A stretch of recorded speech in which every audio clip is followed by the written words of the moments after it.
This week on the Movies and Stuff show, we discuss Marvel movies ranked, a Heat prequel, Terry Bollea's Manhood, and then we count down the top 10 best characters in David Lynch's universe. Stay tuned.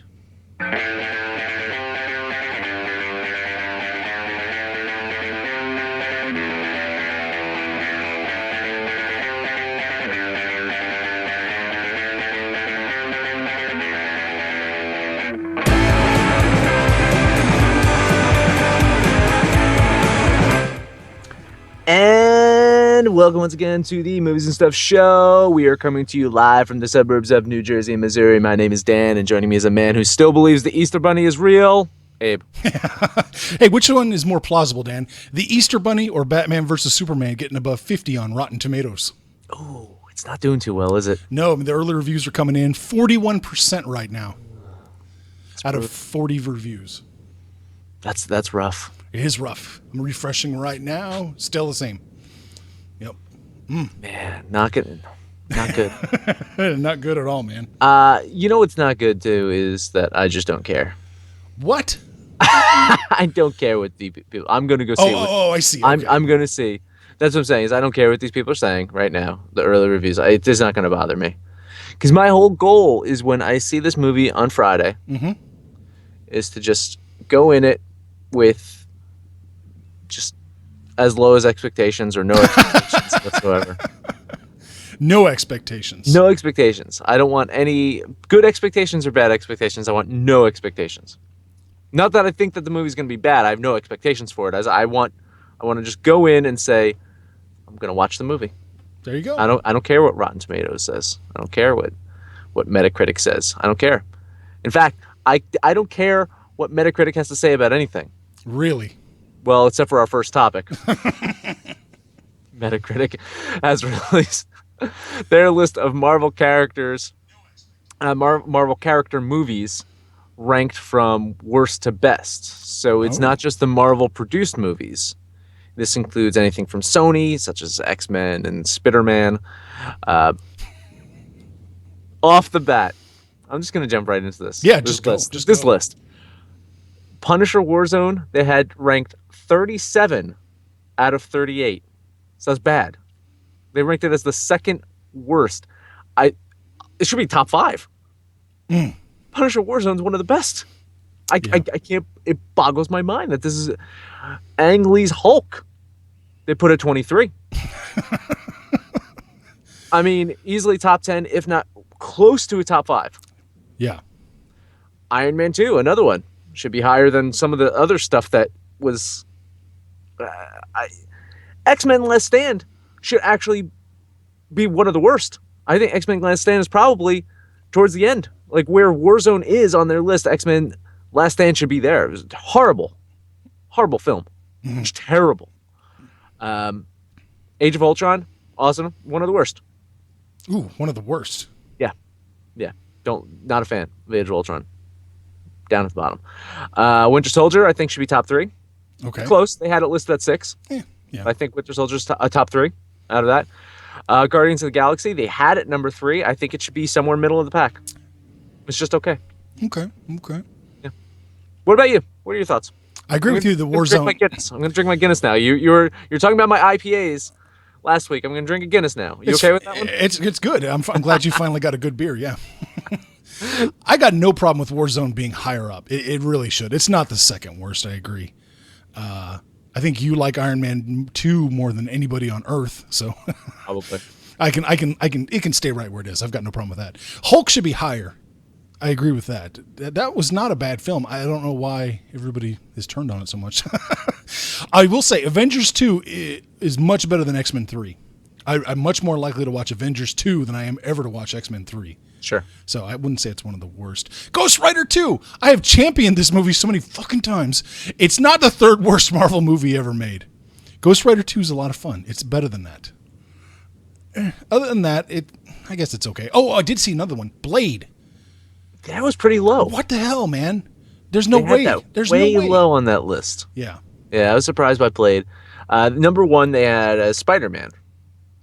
Right? Yeah. That was the original Tobey Maguire one was one. Oh no, they had Spider-Man 2. That was their number 1. You're at the list right now. I'm at the list right now. Yeah, I think it was. I think Spider-Man 2, the Tobey Maguire one, was their number one. Was it the number one? I think that was it. 36%. Iron Man was number 2. Spider-Man 2 was the number one. Spider-Man 2. Yes. They had as their number one, and then they had Iron Man As number 2. as number 2. I tend to like Spider-Man, the original Spider-Man, better than Spider-Man 2, but I think it's a coin flip between the two. Honestly, I think they're both very close. Spider-Man 1 and Spider-Man 2. I think I like Spider-Man 1 more though out of the two. Really? I think so. I liked that Spider-Man 2. I thought that was... I do. No, that's what I'm saying. It's like a flip of the coin, but Okay. I think I side a little bit more with Spider-Man 1 as being slightly better. Gotcha. Days of Future Past, number 4. I love Days of Future Past. Honestly, Number 4? I'm a huge fan. I'd probably put it in top 5. Okay. I think it's the top 5. I think Days of Future Past. I mean, for the Quicksilver scene alone, Okay, that was pretty cool. is probably, I'd say, the second best Marvel movie moment behind Iron Man in the desert. Iron Man in the desert in that first movie, that escape when he's in that metal suit. Right. The first montage that led up to that. Yeah, I got you. Easily the best Marvel moment, in my opinion. If we're just talking about moments in movies, Man, I put that. that is a good one. It might be So up good. there. Yeah. Amazing Spider-Man, number 9. That's I can't get behind that. I can't get behind that at all. so weird. Yeah. It's so weird. How does Blade get so low and the Amazing Spider-Man get so high? It's because this is based on critics. Critics didn't know what to think of comic book movies yet. They were still trying to wrap their heads around it. I'm telling you, I agree so much with what Alex Proyas says. They don't know what to think until they're told what to think. Well, because that's a bizarre thing now, is because I do think there is more love for Punisher Warzone now, definitely than when it came out. I think there's more love for Punisher Warzone now. I've, of course, you've also spoken to the director of Punisher Warzone in a different. I actually talked to her about Punisher Warzone. Right. You talked to her about some other stuff. Yeah. So we've both interviewed Lexi Alexander, and I think she captured Punisher. I've heard great things about the Punisher in that Daredevil show. I've heard great things, I like the actor that's playing the Punisher in the Daredevil show right now. But I really think that Warzone nailed. It was probably one of the best character representations. And I think for it to be that low, it just seems so bizarre to me. Yeah, I agree. We're taking some heat already. Your boy Detective D is up there championing Amazing Spider-Man. Oh yeah. He says it was better than Spider-Man. Oh wow. Yeah. Well, me and D actually share a lot of similar opinions on these Marvel films. Yeah. Especially when it comes to like the Thor movies, and when it comes to the Iron Man movies. So, I actually, my friend, I feel that Iron Man 2 and 3, solid films, solid flicks. I'm with you on 3. Yeah, a lot of people like 3 better than 2. Yeah. A lot of people like 3 better than 2, but then a lot of people criticize 3 for Iron Man just sitting around in his underwear. I guess it's a criticism. Okay. I guess so. It's a Christmas film. He got to sit around in his underwear until his present came. There you go. I think, and also one of the best shots of just the Iron Man suit sitting on that couch. I loved it. Oh, just sitting with the legs crossed. Yeah. So good. Yeah. I don't know, man. I don't necessarily back this Metacritic list. These critics, it's a fad. You know what else is a fad? What's that? Heat existing in its own contained universe, apparently. It's a cinematic universe now. It's about to be colder. I don't know. It's not going to be heat. It's going to be lukewarm. I don't know. Collider is reporting that Michael Mann is developing a book and a film adaptation for a prequel to Heat. Is he tarnishing his beloved cop and robbers movie in doing so? Yeah, I think so. Risk is kind of high there. Yeah, that's exactly right. You nailed it. It's such a good movie. Heat is almost a perfect film, I think. Totally agree. And there's almost no way you can't tarnish it. any misstep is going to ruin it. I mean, it's just, man, this is making Godfather 2. Not quite on the same level, but why would you even try to do this? I mean, it's perfection the first time. Well, Godfather 2 was pretty sensational too. Oh yeah. I mean, that's what we're hoping for. That's what we're hoping for. Yeah. Yeah. It seems like a big risk without a lot of reward. It does. Oh man. But maybe he's going to do it. Maybe Michael Mann is going to pull this out. And I'm a Michael Mann fan. Oh, I am too. He's probably had some misses. Lately, yeah, a little bit. Lately, yeah. But overall, I'm a huge fan. I trust him, and we'll see. We'll see. But right now, I'm not feeling it. Yeah, I'm not either. I'm not. Feel your heat. No. Good job. And do you think Michael Mann's going to do our show? I'm just saying. Well, yeah.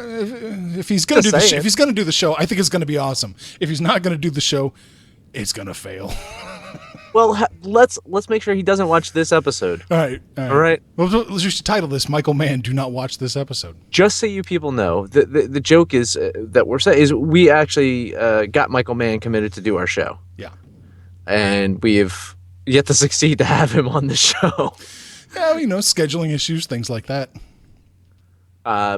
Between him and another actor who you actually helped his manager figure out how to podcast. Then he blew me off. Then blew you off. Yeah.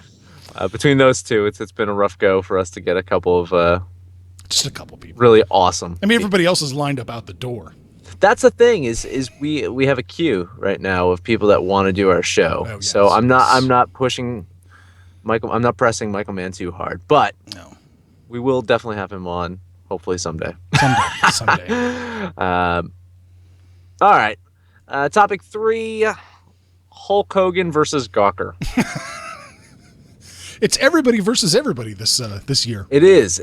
Batman v Superman, Hulk Hogan v Gawker. There you go. Dawn of a slightly smaller penis. There you go. I knew you'd go there. Of course I'm going to go there. Terry Bollea, a.k.a. Hulk Hogan.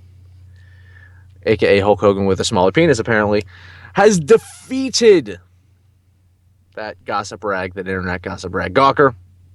Apparently, he's going to be awarded over $140 million. Last I saw, it was 115 plus I think like 25 something million in punitive damages. Mm-hmm. He sued Gawker for posting a segment of a sex video that was secretly recorded. He actually accused them of being behind secretly recording them, which kind of amps it up a notch. Not that they just pushed it out, that they were behind it. Mm-hmm. If the amount of money stands, which I doubt it will, it's going to go to appeals court. Yeah, there's going to be some kind of settlement, some kind of agreement. But if it does, it means no more Gawker. Jezebel is another one. Kotaku, right? They're one. Yep. Gizmodo, I think they have Gizmodo, right? Yep. But the one that hurts the most for me would be Deadspin. No Deadspin. That'd be tough. I hope someone buys up Deadspin then. Oh, somebody may do that, yeah. What are your thoughts on just the case in general and then what the repercussions could be and just the insanity of some of the testimony that came out? I can't say enough good things about Gawker's demise. The way they smugly defend the worst tabloid journalism. I mean, Nick Denton, his objective, according to what he said in Playboy a few years back, was to treat everyone equally, celebs and non-celebs. So basically, he wanted to find interesting stories wherever they are, even if they're just normal people. So he had no qualms about embarrassing anybody. Gawker was behind outing gay people when they wouldn't succumb to being blackmailed. They support revenge porn when it suits them, and then they argue against the fappening. I mean, look up Olivia Munn. See how high-minded Gawker is about her stolen photos. I mean, a Gawker editor said he believed child pornography would be in the public interest if it was children over the age of 4. sex tapes of children over the age of 4. Crazy. This is It's insane. crazy. Gizmodo's only claim to fame is they snuck a Universal remote into a trade show and turned off TVs during the presentations. Kotaku said you shouldn't defend yourself against rape charges when accused. Well, they also have Jezebel, right? Yeah. Which is the, from what I understand, the feminist portion Yeah. that essentially insults women every chance they get. Yes, they do. Yes, they do. So they're feminists, but they hate women. Yes. It's such a mess. I mean, there's nothing. Gawker is part of the reason the internet is so bad. Oh yeah, They totally talk out agree. of both sides of their mouths, you know. It's terrible. Yeah, they promote social justice, but then they do everything awful at the same time. It's so terrible. Gawker, that it's. I'll be happy to see if it goes away. That said, I don't like, I guess, Terry Bollea as a human being. Yeah. He's seems like a pretty scummy guy. Yeah, Piece of shit. He is. But Hulk Hogan, he's a totally separate person. So I can still love Hulk Hogan, right? I can still love Hulk Hogan and hate Terry Bollea. There you That's go. what this case showed me. Yeah, he's a character. Yeah. If Hulk Hogan has a 10-inch penis and Terry Bollea does not, that means you can still support Hulk Hogan without supporting Terry Bollea. Yeah. It's kind of like if Chewbacca's a Wookiee but lives on Endor. Oh, yeah, the Chewbacca defense. Yes. Yeah, it's a Chewbacca defense. That's essentially what this is. Yeah. It's crazy. So really, your heroes are based on penis size? Is that what we're getting here? Well, let's just see. Dirk Diggler. I've already made one Boogie Nights reference tonight. There you go. I can start singing another Boogie Nights song if you'd like me to. Do you want me to? On the way, Hey, we're gonna take a break soon. So you want me to sing us into the break? there you go. Sing us out. We got a great show lined up this week. We're going to continue our David Lynch month by counting down the top 10 best characters from the David Lynch universe. We're going to take a quick break, and when we return, some David Lynch awesomeness. You got the touch, din, din. You got the power.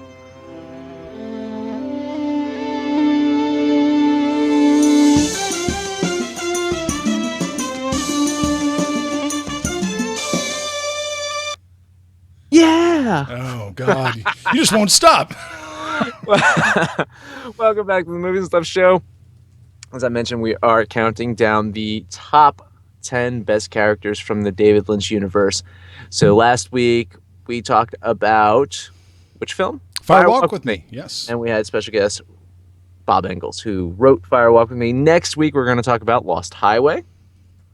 Right? So now we just decided to continue a David Lynch month. We're going to talk about the best characters. I haven't seen anyone do this list before. I haven't either. Maybe maybe this is a good idea. Maybe this is a bad idea. Yeah, I don't know. I've never seen anyone really count down the list. And it boggled my mind because there's so many great characters. When I brought this up to you, one of the issues was like, man, that's going to be tough. Yeah, that was my issue. It's going to be really tough. But I guess we came up with a list of 10.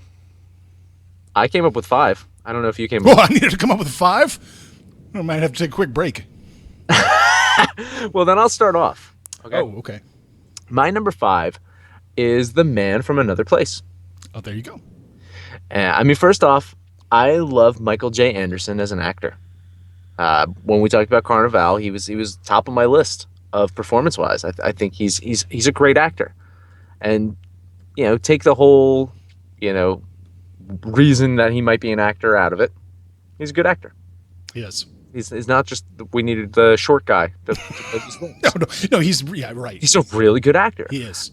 I think his acting definitely makes the Man from Another Place pretty special. I really think that's part of it. But the character, as it's developed itself, is pretty amazing. So what I like about it is there's just so much mystery there. He has a relationship with Bob.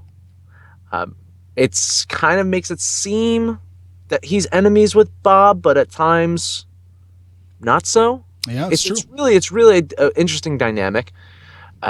He inhabits the Black Lodge, which I think is one of the coolest settings ever. It is pretty awesome. Just I'm putting that out there. The Black Lodge is just so awesome. And when we talked about Fire Walk with Me last week, one thing I forgot to mention is, or I've even forgot to ask Bob about this, but apparently in the script it states that the man from another place is actually Mike's severed arm. Yeah, isn't that he says I am the arm? I am the arm. Yeah, yeah. yeah. So it's great. It's really cool, and I think that the fact that Bob had mentioned that they're all aliens from planet Cream corn. Yeah, Carmen Bosia, yeah. planet made of cream corn. I think that's really cool. But the man is great. I love his backwards speaking, which apparently was something that Anderson had learned how to do in high school, and Lynch had no idea that he was capable of doing it. So they hired like a speech coach to help teach him how to do it. But he already knew how to do it, so Lynch was like, "Oh," and he made the script, the dialogue, more challenging because he knew that Anderson already knew how to do it. Fascinating. I think a great character, just fascinating character. He is really good. I love that dynamic. Yeah, that he's actually some sort of entity from Mike's severed arm. To me, that's amazing. And what's the relationship between him and Mike? I mean, like Mike cut off his arm, Mike. He cut off his arm from Mike. Yeah, and Mike. Cut off his arm because it would had the mark of the devil or had touched the devil or had done horrible deeds. So does that mean the man from another place is actually inherently evil? That's what I'm saying. Yeah, it's a really fascinating questions. Yeah, and that's that's some mystery behind it, and I mean hopefully we get some of those answers in next year. I'm hoping he does a prequel.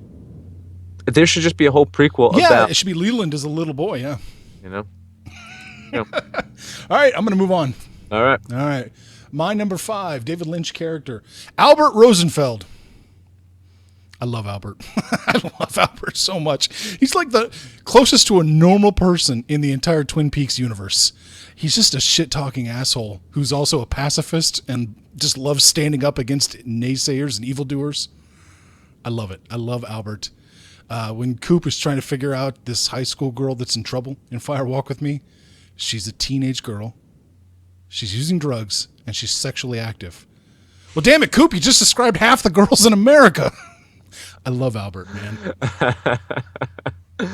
Yeah, good stuff. And you kind of had to figure that our list would have a good portion of people from the Twin Peaks universe. I think Twin Peaks in general is really special. Well, it's just raw numbers here, Daniel. That's the most Sure. the most characters, yeah. Sure. No, Albert's a great character. Oh, really excellent. My number 4 is Bobby Peru. Oh, look at this. Just a really messed up dude. He's hired to kill, Sailor and Wild at Heart. That's where Bobby Peru's from. Played awesomely by Wilhelm Dafoe. Yeah, that's right. Yeah. Wilhelm Dafoe. Just a completely unstable, angry, unpredictable, just borderline. I'm going to get into a character a little bit later in the list that I feel might have a connection to Bobby Peru. I have kind of a assumption, some kind of theory behind it. Bobby Peru, though, just off his fucking rocker. I love it. He's really great. I love him. Underappreciated film. Underappreciated film. Totally. I think it's we talked about Fire Walk with Me and how Fire Walk with Me is kind of overlooked in the filmography of David Lynch. I also think a lot of people not forget about Wild at Heart, but overlook it when they talk about his films. Yeah. No, they do. Of course, based off of a novel by... I'm drawing a blank. Barry It was Barry Gifford. That's right. That's how they hooked up. Yes. Barry Gifford. So, fascinating. So that was my number 4. All right. My number 4.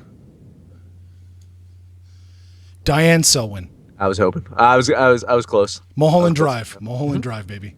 Great. Diane is such a damaged and broken woman by the time we meet her in Mulholland Drive. I mean, the movie starts as she's going to bed crying because she just had her lover killed. Because she's broken. I mean, she doesn't even know how to. Camilla Rhodes is leaving her behind. She's getting engaged to Adam Kesher, just leaving her with nothing. Because I mean, she was already down on her luck. She wasn't getting very many roles unless Camilla got her the role. Mm-hmm. And now Camilla's leaving her. And she feels so hopeless and so powerless that when she actually finally shuts her eyes and lays down to go to bed, all she can think of and dream about is a massive world full of conspiracies and men behind, glass walls, out to conspire against her. Fascinating character, and we talked a lot about Laura Palmer last week, Mm-hmm. and the suffering, how miserable her existence was, and I think in many ways Diane is a spiritual companion with Laura Palmer in regards to the not the direct pain, but I think they both live very similar miserable lives. Yeah. Yeah. So I think that there is some kind of connection there. And I think we mentioned that Fire Walk With Me almost was like a test run, a practice run, if you will, at Lost Highway. Yeah. And then Lost Highway was the practice run for Mulholland Drive. Mm-hmm. So they each kind of built with on top of each other in regards to themes, in regards to characterization. And I think that there is some character traits that cross over between many of these characters throughout these three films. Oh yeah, absolutely. Yeah. And I think Diane has some as Laura Palmer DNA, if you will. Oh, I think that's absolutely correct. Yeah, I mean, they both use sex to, I don't know. Laura used it. It's almost like, they use it for different reasons. Right, yes. Like Laura used it definitely as like a numbing agent, if you will. Yeah, it was kind of an escape, and with Diane Selwyn, it was more of just a desperate ploy to keep people in her life. Yeah, Right. Yeah. But I love it. I love it. I love it. Yeah, great. I hope we talk about Mulholland Drive. Well, we will talk about Mulholland Drive course, someday. yeah. I mean, not hope we will, but we will at some point. Oh, yeah, for sure. Get more into this. My number 3 is kind of a cheat. It's the Horn Brothers. Oh, look at you. So it's not really a tie. I kind of just I combine them into one character, if you will. They're definitely not the most important characters from Twin Peaks. I wouldn't say that they're critical to the story, but in many ways, I just think that together, they're just an awesome pair, and they have some great moments. And I really fell for these characters when I talked to David Patrick Kelly, Yeah. who played Jerry Horn, Mm-hmm. and he explained that the influence for the characters were basically to create evil versions of the Kennedy brothers. And once you like take a step back, you're like, you start looking at Jerry and Benjamin like a little differently. Like, oh my God, yeah, it's totally there. I mean, just great performances. I think that really makes the characters even better. Just some great stuff there, and you wouldn't necessarily say they're evil. They're not evil, but they're not good people. No, they're selfish and self-centered. Absolutely. I don't know if I'd call. Well, I don't know, man. Once you start thinking what Ben Horn did with Laura, then you start to think maybe he is evil. Yeah, probably. Oh my God. So yeah. I guess you probably could cross that line to evil. But still falls in line with Kennedy brothers. So we're okay. Good point. Good point. Oh, You call her Marilyn, and we're all good. Yeah, there you go. I went there. Oh my God. We're taking a little heat What are we taking in the chat. Well, I don't think Ronan really cared for my Mulholland Drive pick. Oh, really? Dee's threatening us with saying Bob better be number 1, and then Dee said I'd choose the white-faced guy from Lost Highway. He's good. He is so good. I agree. Great character right there. I agree. Bob's a great character. Yeah, absolutely. Bob is a great character. So we'll see what our number 1s are, but we'll go to your number 3. All right, my number 3. Okay, maybe this is a cheat. I don't know. But I'm telling you, this character affected me more than any other characters in any David Lynch movie ever. This baby is terrifying. It's so odd. Like, yeah, you just want Henry to just run away from it, but he can't because it's his child. It's just, oh my God. And then the baby gets sick and won't stop crying. Yeah, it's a very, very, I don't know if you can call it a performance. I mean, it's a prop. It's just a prop, but it definitely has some personality, whether it's just the fears of Henry imposed upon it. I think that's probably it, but very effective character. Yeah, when I saw your list and I saw that pick, I'm like, I have to see how he explains this one because it is. You're right. It's a character. It's just It's a prop too. it's a prop though. Yeah. It really is. It's But I it's a mean, it's an but it's a impactful. character. No, Yeah. it is. You're Yeah. right. You're Yeah. right. I wasn't gonna disagree with you about it. I thought No, it was an interesting pick. that's I wise really of did. that's wise of you. There you go. Well, because yeah, I do not want to get into a David Lynch dueling battle with someone that can eviscerate me. I'm not going to do that. I just like, okay. Well, Yeah. Yeah. Yeah. I mean, if Abe says it's so, it must be so. there you go. Lock it in. Lock it in. All Really right. cool. Chat's just going on about JFK and the Kennedy brothers' affairs, so we gave him something to talk about. Good, good. There's a lot of stuff going on with Yeah. those Kennedy brothers. They're still active, right? They're still going around. Those Kennedy brothers. Oh no, they're both dead. Yeah. Yeah. Yeah. Yeah. Too soon. Is it too soon? Hey, we're in Cuba now. Well, I can talk about the Kennedys now, right? We're good. Yeah, that's right. Yeah. We're in Cuba now. We're at Viva la Cuba, so we're able to like talk about whatever the Kennedys did. Yeah. There you go. My number 2, Robert Loggia. It's a good one. He, of course, recently passed away, Yeah. but and you knew him for a lot of things, but I think the thing that stands out most for me, I call him Mr. Eddie. He's Mr. Eddie, and it's just he's amazing.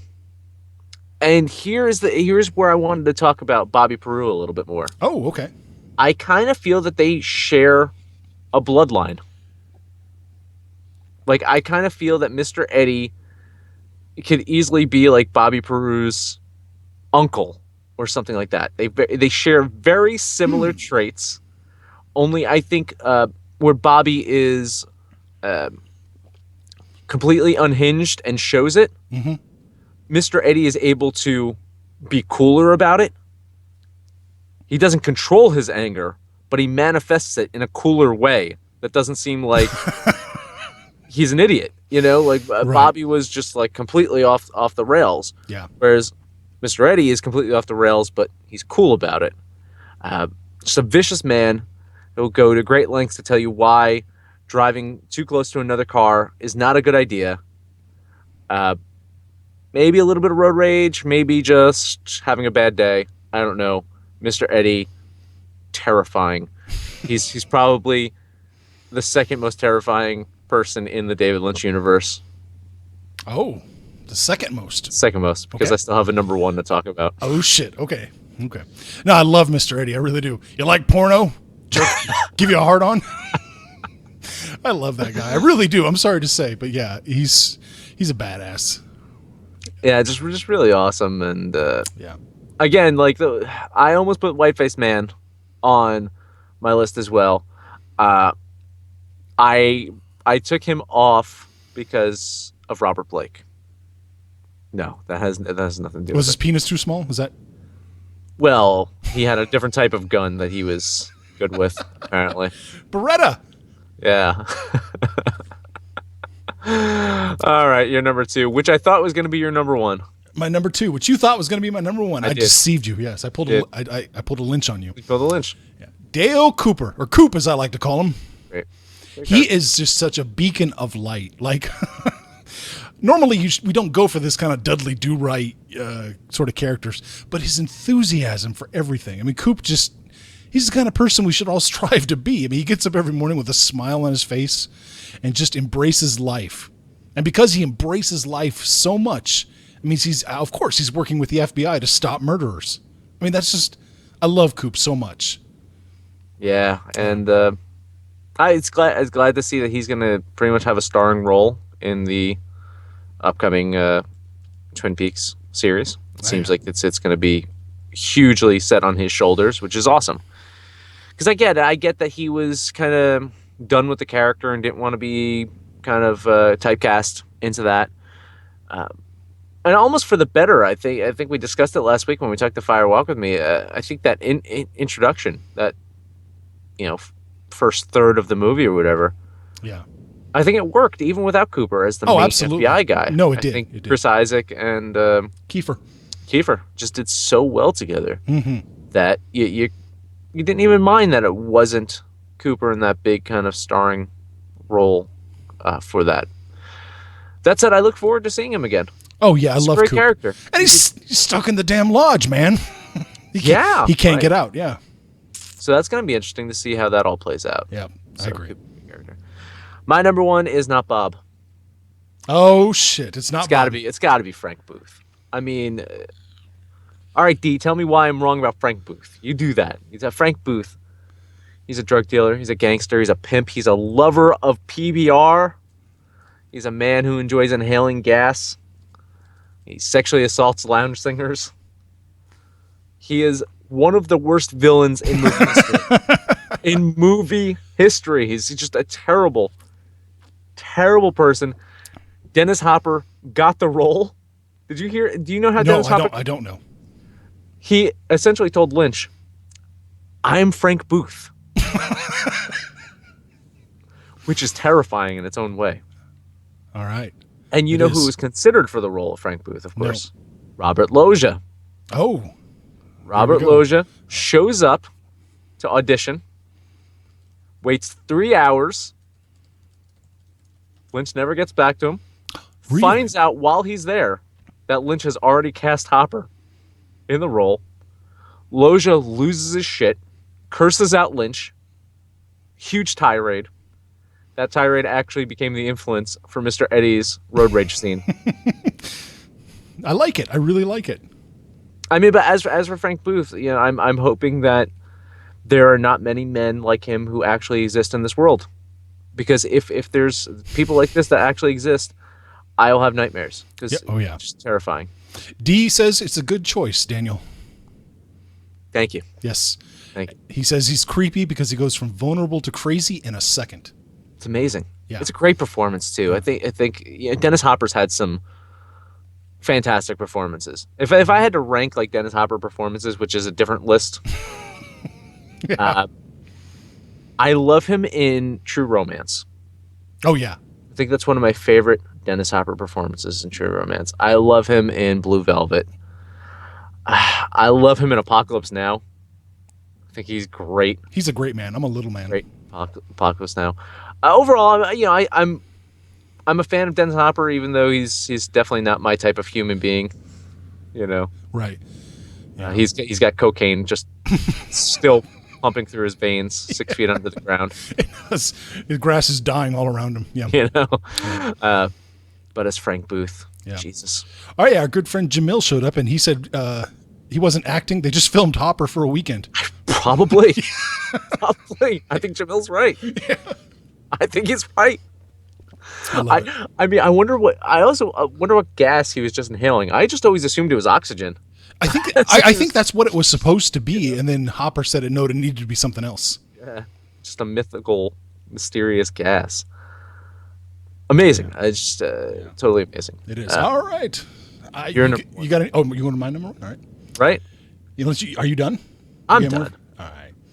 Controversial number one. My number one is Fred Madison. That's right. Controversial. I don't know that it's controversial because everybody in Lost Highway is in Fred's mind. It's a creation of Fred's mind. Everybody in that movie, every single person you see, everything that goes on is all going inside of Fred's mind. The man with the white face is the truth of Are what. you spoiling next week's episode? A little bit already. A little bit. I'm A just little kind of just gonna go casually real quick. I can get more into it. But yeah, everybody in the movie is inside of Fred's head. Everybody. Everybody. I mean, there's not a moment that isn't going on inside of Fred's head. He has created this elaborate landscape just to prevent himself from realizing what he's done. Every single person. Every single moment. There's an Even Henry Rollins? especially Henry Rollins. Henry Rollins could only exist inside Fred's head. Yes, so that's it. I'm kind of spoiling our Lost Highway episode a little bit, but that's my teaser for it. Every single person is a manifestation in Fred's head. What the hell? We'll get into it next week. I was Yeah. trying to think of the exact term that Barry Gifford. Psychogenic fugue. Yes, psychogenic fugue. It just sounds like an awesome word. It also sounds like a great band that would probably play with Kraftwerk.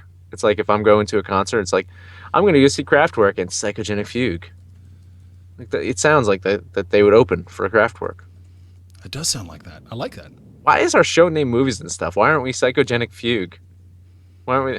And welcome once again to the Psychogenic Fugue show. I guess that doesn't roll off the tongue that well. It really doesn't. It really doesn't. Any other comments? Anything going on that we need to talk about? D says my pick was interesting. D thinks Mr. Eddie is the id and the white-faced guy is the super ego. It works for me. Yeah. I mean, D's wrong, of course, but it's an interesting hypothesis. Well, if they're all in Fred's head, it could be. I will, next week, boys and girls, I will demonstrate to you how it all works. I want to know. I need to know. Yeah. I really do. Are we ready to end the show? Does anyone else have anything to say? Like, do people have a list that they want us to run through? Absolutely. I would love to hear any of their lists. I mean, like, anyone have a list right now? Obviously, D said Bob should be number one. Bob should be number one. It's a great pick. Yeah. It was so tough. I told you, it was so tough to pick this list. It was very hard to pick this list. This is one of the hardest. I mean, like, I wanted to pick up a Harkonnen, but not quite. I thought about Leto Atreides. It was so close. Touch and go on so many picks. Yeah. No, I remember when we discussed it, it was just like, I don't know how we're going to do this. Yeah. Because, I mean, they're all great characters. I mean, I knew Frank was going to be my number one. Yeah. No matter what. You called your shot early on in that. Yeah, that was a given because I love Blue Velvet. I think I mentioned before that it's my favorite Lynch film. Blue Velvet is, and it's tough for me not to. But even so, in Blue Velvet, there's 3 or 4 great characters in it. You know, just Blue Velvet alone has 3 or 4 great characters that I could have ended up on my list. Oh, absolutely. So that right there was kind of tough. All right, D's giving us his list. Bob, number 1. White-faced guy, number 2. Dr. Jacoby, number 3. I thought that's odd. The psychotherapist from Twin Peaks. That's a very interesting pick, D. Mm-hmm. You like those 3D glasses he wears all the time, huh? Yep. You could have picked the cream corn lady too. Yeah. Oh, yeah. She's so creepy. She's great. She played Adam Sandler's grandmother in Happy Gilmore, right? Yes. Yeah. Who just wouldn't pay her taxes. Yeah, she wouldn't pay her taxes and like Gene Simmons. Oh, all right. Okay. If no one has anything else, we will close out another episode of the Movies and Stuff show. Make sure to like this video, comment below with your picks and why you think we're wrong, like Dee has been doing throughout the whole show. Subscribe to us for more awesome content. Follow us on Facebook and Twitter. I mentioned before we'll be back next Tuesday, 9 p.m. Eastern, to discuss David Lynch's Lost Highway. But also tune in this Thursday. Right? This Thursday? This Thursday. 9 p.m. Eastern as well? Yes. Episode 3 of The Debate Show. It is. The Master Debaters Show. Jamil's going to be there. Yep. Jamil's going to be there. I'm going to be there. And our boy Sean, a.k.a. Tarmac. A.k.a. Tarmac, is going to be on. This Thursday, we're going to debate 3 topics. That's the format of the show. So tune in, then it should be a blast. But next Tuesday, 9 p.m., David Lynch's Lost Highway interview with Barry Gifford that we did. We're going to air that. For those of you that were fans of our podcast, you might say, well, you already talked about David Lynch's Lost Highway. And we'd say, shut up. This is brand new. It's a whole different discussion. Pretend like that other episode didn't exist, because we are. Yeah.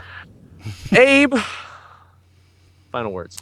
Get me Agent Chester Desmond in Fargo, North Dakota. That's a character I should have made it too. Yeah.